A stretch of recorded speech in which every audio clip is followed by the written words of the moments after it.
hadda kahor anoo Zambia joogo ayaanta Zambia jooga kuwa isqabana ma ogtahay oo raabara ah oo mataqaana wadankaas u dhashay dhalinyarada marka isqabane waxa la igu dhaamar raab iyo raabkan istaaga live-ka oo isku soo hor istaagay markano oo dhagaal iskala baxay freestyle-ka ameesha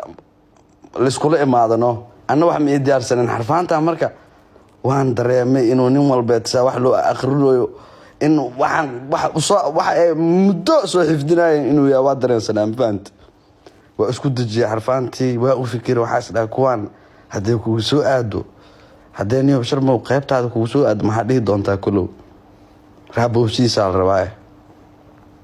ilaa amarkiisa waxaan ku badbaada xarfaanta mana ka saayan ma ogtahay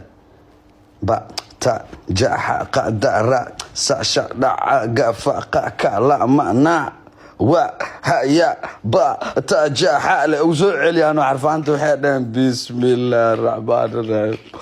boqor garaabka Soomaalida aabahooda ninkii Soomaaliya dhan raab hogaaminay afaraha la gashaan ku celiyaan ba ta jaha حقا دا را سا شا دا غا فا قا كا لا الفابيتدا anaga la isku kaseen moogtaa iga meeqaanaan awo xarfaantii sidii ku cunaaday gacmo iga taagteen warniyo adiga waxa caadi matid koode subscribe-ki YouTube-ki iyo si kale iyo waxaan way arkeen moogtaa ninkan waxa dhaheen waxa waay jina waxaan la sameeyay caadi ma sidii uga dhax